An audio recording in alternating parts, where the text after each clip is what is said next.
Okay, we're in DCS again. We're looking at the F-14 Tomcat this time. I don't think it really needs any introduction, does it? I mean, look, it's a monster.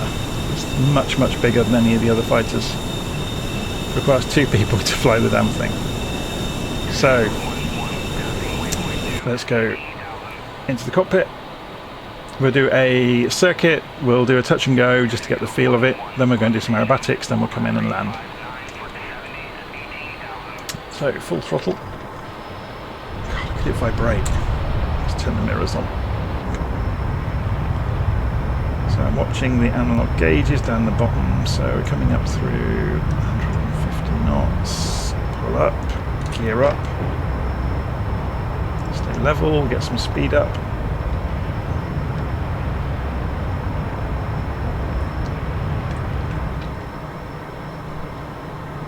The speed back down again, so we're coming up from Mach 0.5.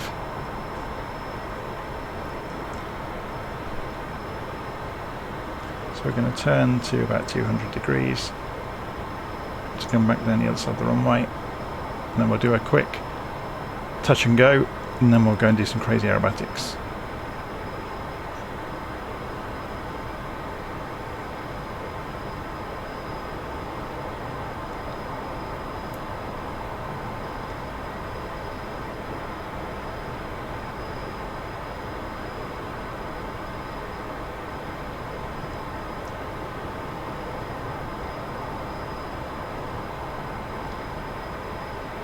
Flown straight over the base and I didn't really need to do that.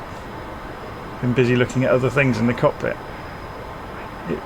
It's got a lot of aileron authority, but I guess it doesn't really have ailerons, does it?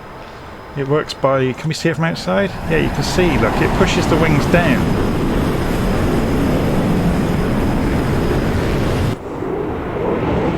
Let's do a flyby.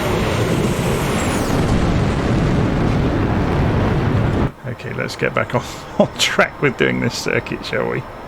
So we're at, turn back to 20 degrees, or 205 will do. So let's have a look round in the cockpit. Let's just trim it slightly.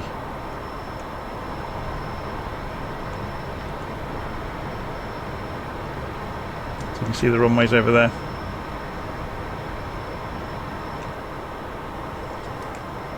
Okay, let's just widen our circle a little bit.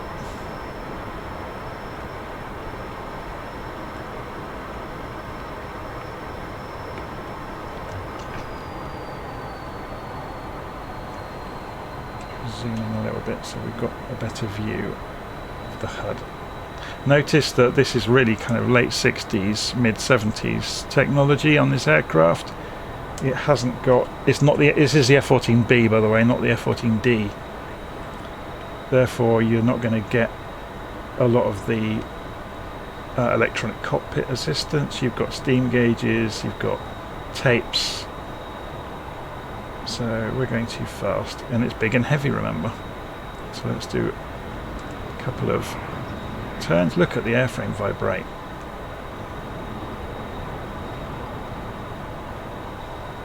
Just trying to kill some speed on the way back in.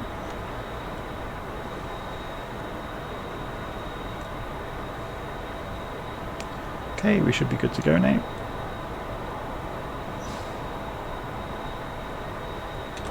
Gear down. Flaps down.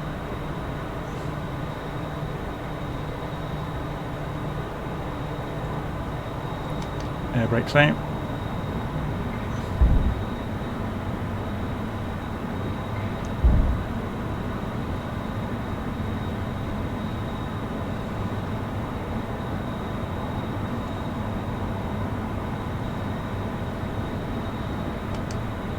The airbags back away.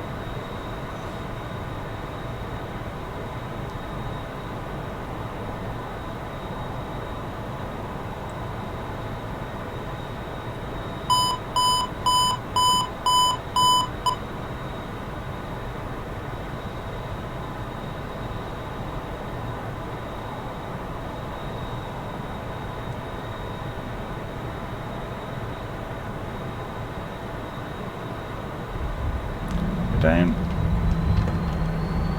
full reheat, Gear up.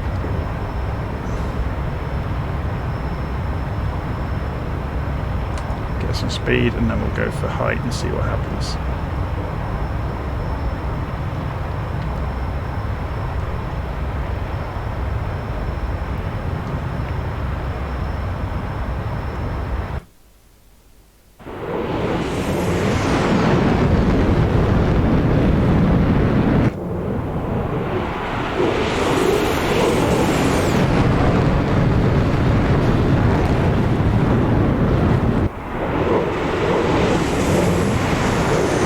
Put it out over the top.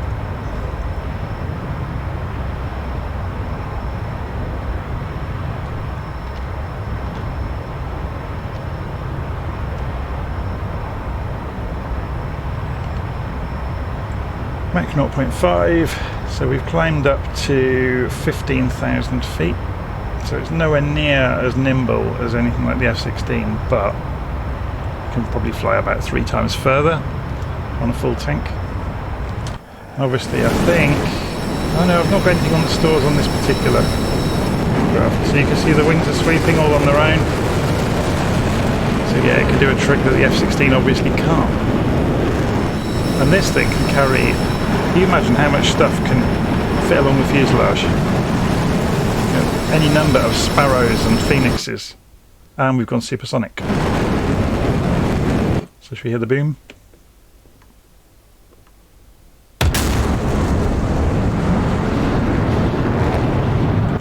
Right. Now let's see if we can make this thing spin. So we'll pull it up into a climb to get rid of the speed. Engines are at idle. We're at 45 degrees. We're just coming up through 29,000 feet, 30,000 feet, and to give myself plenty of room for this to happen.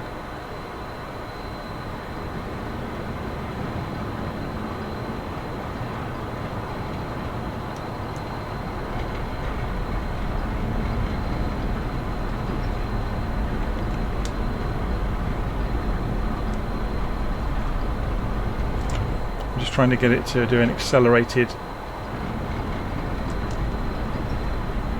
stall.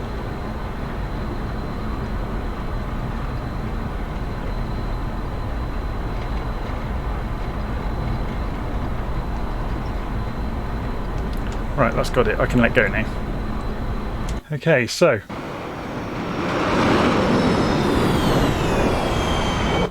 back inside. If you have enough altitude, you don't even have to use adverse yaw from the engines to get out of it. You can just turn into it, nose down, full throttle, and steer into it. And once you get into a bit thicker air, it should... We're getting there. You have to kind of induce the drop. There we go, we're out. Oh, nearly. There we go, we're out of it.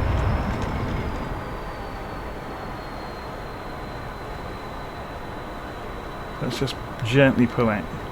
So you have to kind of cause the momentum of the airframe to pull it back into the airflow.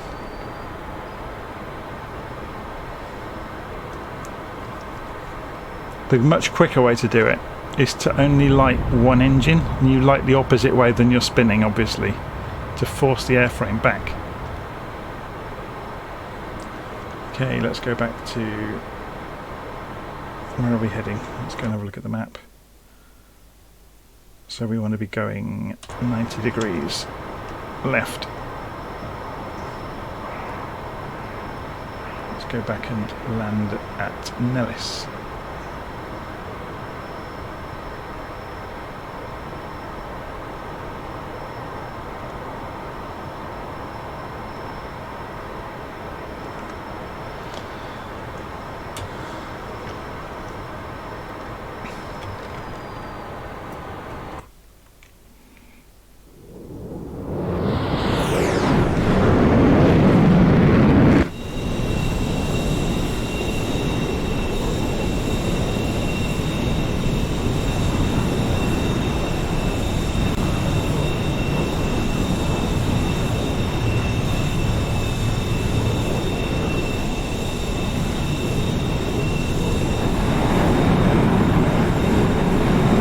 airframe vibrate. It really doesn't like being thrown around, does it? There's an awful lot of instant kind of attitude change that you can impart with the elevons. Look at that. That's mad. I guess if we show it from the outside view, you'll see it happen more.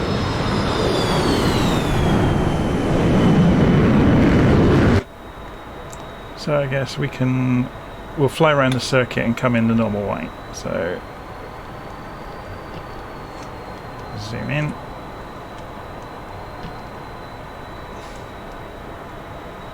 So then we can see what we're watching is there's the 150 knots marker on the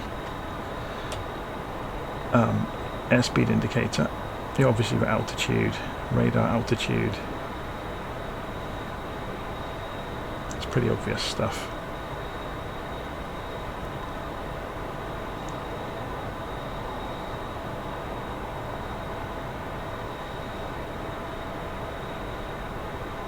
We've got vertical speed over here as well. Obviously it's much more important on a Tomcat with landing on a boat. So I'm just going to wait for the speed to bleed off, then we'll drop the flaps and the gear and we'll turn back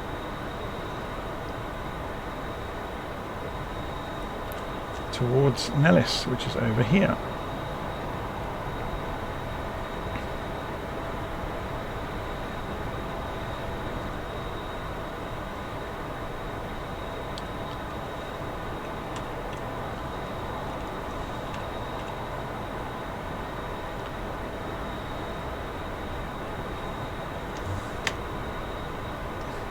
Okay, let's just, so the speed breaks out for a moment.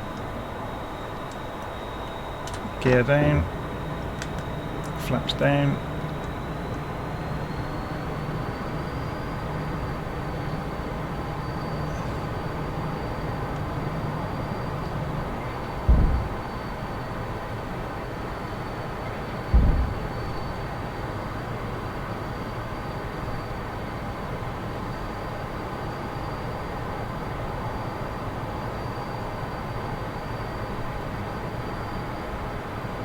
Keeping an eye on the vertical speed regardless of the pitch of the nose and the airspeed. Yeah, we've turned too tightly. Should have kept more of an eye on the scenery before I turned in. You usually have a reference point for your circuit.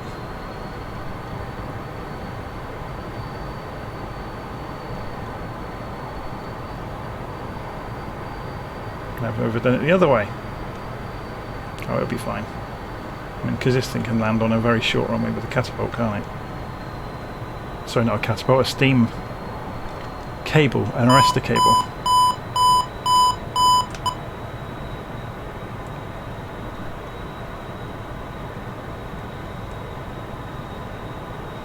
Hey, the sink rate's too high. Yeah, I know.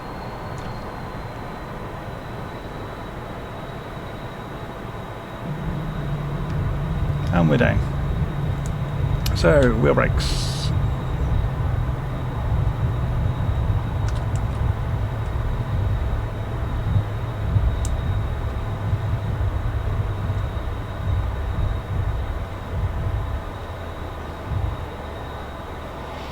It would help if I knew what the nose wheel steering controls were, but there you go. Yeah, we're not going to bother doing that. I'm going to stop the video there. So yeah, there's the Tomcat. It's a bit of a monster. It's really just a weapon platform, really, isn't it? Although you can dogfight it, and it's very good at it. It's really all about carrying that massive radar and the Phoenix missiles. Anyway, I'm going to switch off